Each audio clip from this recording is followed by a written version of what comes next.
Yo, what's going on, guys? Welcome into the Lakers Report. My name is Patrick Siepman. Coming up on today's show, we get a report that JJ Redick is looking to be the favorite for the Lakers head coaching job. And then also Donovan Mitchell. Rumors are hot around him potentially heading to Los Angeles this summer. So we'll be breaking that down and more on today's show. But before we dive into it, pretty polarizing question I want to ask Lakers Nation. Would you hire JJ Redick? If you were Rob Pelinka and you had the choice of who the next Lakers head coach will be, would it be JJ Redick? Give me a Y for yes or an N for no down in the comments section.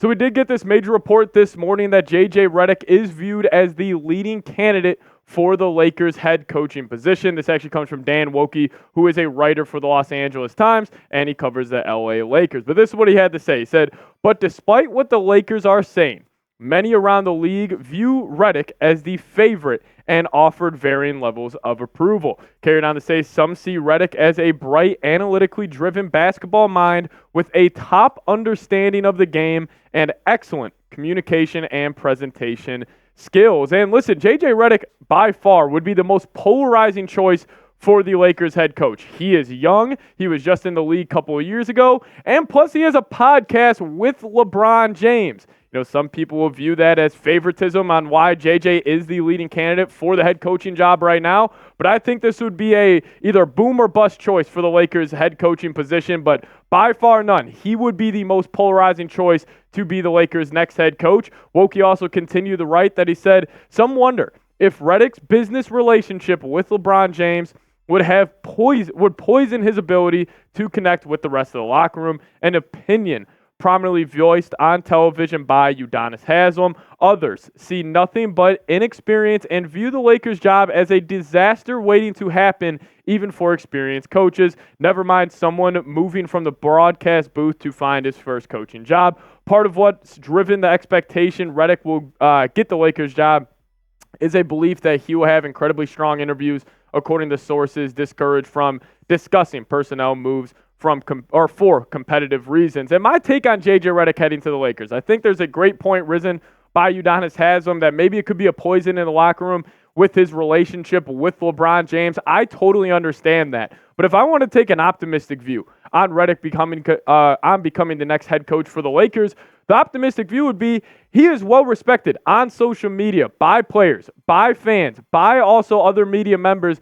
and I think that could be extremely beneficial in the new era we live in. These players after the games, these players in the off seasons, they are checking their phones constantly to see what other, media members are saying about them. And if they are constantly seeing positivity around JJ Redick, that will give them a positive view on him as their coach in their mind. So I think JJ Redick, even though, yes, it is some people could view it as a negative, that he was just in the broadcast booth. He's huge on YouTube, huge on media in breaking down the game. But when he's well respected in that regard, I think that could be a huge positive with specifically younger players on this Lakers roster. And also if you have LeBron James, vouching for you, I think that could be a positive as well. But who are some other Lakers head coaching candidates that we have heard about so far? James Borregos, the assistant for the Charlotte Hornets. He has an interview lined up with Los Angeles.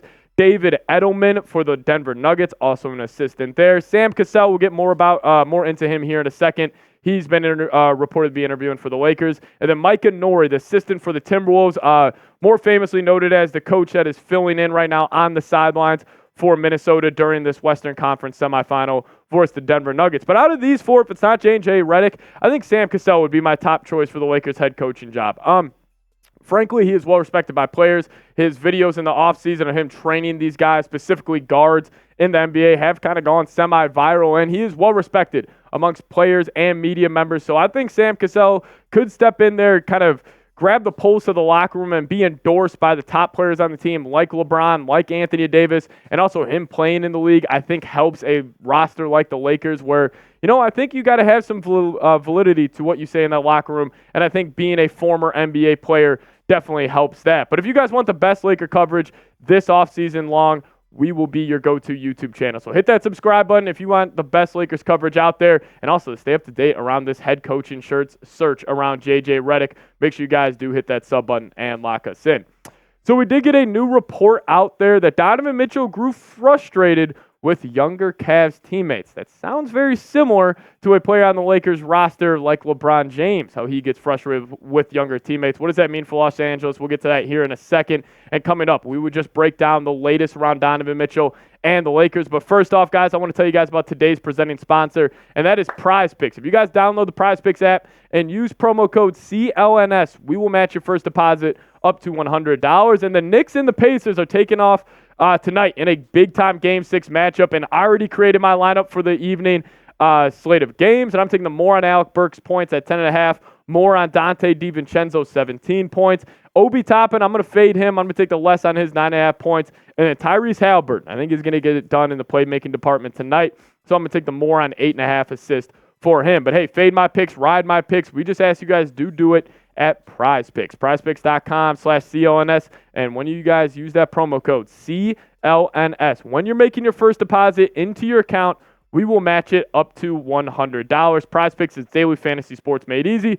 Pick more, pick less. It's that easy. It is Prize Picks, the number one daily fantasy sports app out there. Download that, give them a chance, and use that promo code CLNS when you're making your first deposit. So this new report around Donovan Mitchell being frustrated about his younger Cavalier teammates kind of connected some dots for me, because what have we heard about LeBron James throughout his NBA career? He does not like playing with younger teammates, and now with these reports coming out that D. Mitch doesn't like his, younger Cavalier teammates, I started connecting some dots here heading into this offseason. And Dan Woike also agrees that, rumors are going to be picking up once the playoffs commence about him heading to Los Angeles. As he says, there were also discussions about the Lakers and their interest in Cleveland guard Donovan Mitchell, according to sources. The Lakers' best offer in any blockbuster trade looks somewhat similar with the team able to offer their first-round pick in years number 17, and in addition to first-round picks in 2029 and 31. Their best young player, Austin Reeves, is still regarded highly within the organization on two fronts: as a prospect for their future and a player on a team-friendly contract. Now, more about D. Mitch. He was fantastic this past season for the Cavs. He's always been a three-level scorer throughout his NBA career. High volume guy, which is why I love to see his efficiency so high as well, shooting 46% from the deck and damn near 30% or 37% from downtown. Also really improved his playmaking in his game this past season, averaging 6.1 assists per night. But he's been a flamethrower in the playoffs, and that's the part I love about his game the most. This past year, even though the Cavs did lose to the Celtics and he missed the last couple of games due to injury, he still lit it up in the first round, averaging damn near 30 points a game, 47.5% from the field, and 35.4% from three. But the year before in Cleveland, he did struggle, and his last year in Utah was not his best. But you take it back to that bubble year in 2020-21, where he averaged 32.3 points per game, and then shooting very efficiently from the field as well. Or I take that back. 2019-20 was the bubble year. That was the year after in 21. But, you remember those matchups versus Jamal Murray in the playoffs, where he damn near averaged 40 points per game his entire time. And I think Mitchell would be a great fit for Los Angeles, as they need that over-the-top scorer. D'Lo, his postseason struggles, I could really see the Lakers looking at a different option. If they want to swing big, Donovan Mitchell is that name this offseason. Now, some other teams that have been linked to Mitchell, the Miami Heat, as they need that extra piece to get them over the top. The Brooklyn Nets have a ton of ammunition to throw at any player that they want to trade for, so they have been linked to Mitchell as well. And then keep your eyes out on the Houston Rockets. With them getting the third pick in this year's draft, their trade package just got a whole lot better. So we have four main teams linked to Mitchell, but I still think the Lakers could offer the best package to Cleveland. But more from Woike on the Donovan Mitchell Lakers rumors. He says the team's willingness to push all in on Mitchell or any other player is still unclear.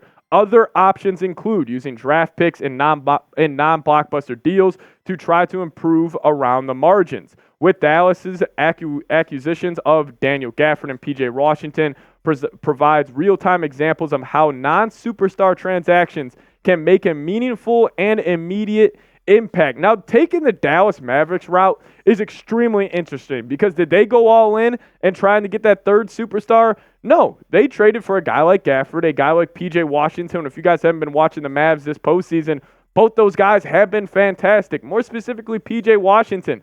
He's had games where he looks like the second best player on the Mavs roster, going for 27 points in multiple games. So I like that angle that Woike threw out there, as well as, maybe the Lakers don't want to go all in on a third superstar like Trae Young or Donovan Mitchell, and maybe they just sit back and say, we can just make a couple of moves, get us better on the margins, and still have LeBron James and Anthony Davis be that elite 1-2 punch. Who knows what direction the Lakers would go in, but, going to be interesting no matter what. But let me know what you guys would do. Would you trade for Donovan Mitchell? Give me a T for trade or a P for pass down in the comment section. Hey, if I'm doing it, I would love for the Lake Show to end up getting Donovan Mitchell. But you guys let me know your thoughts down below in the comments section. Now, if we get any more reports around JJ Redick, around Donovan Mitchell, we'll make a video for you guys ASAP. So hit that subscribe button if you guys haven't already, and we'll see you guys next time. Go Lakers.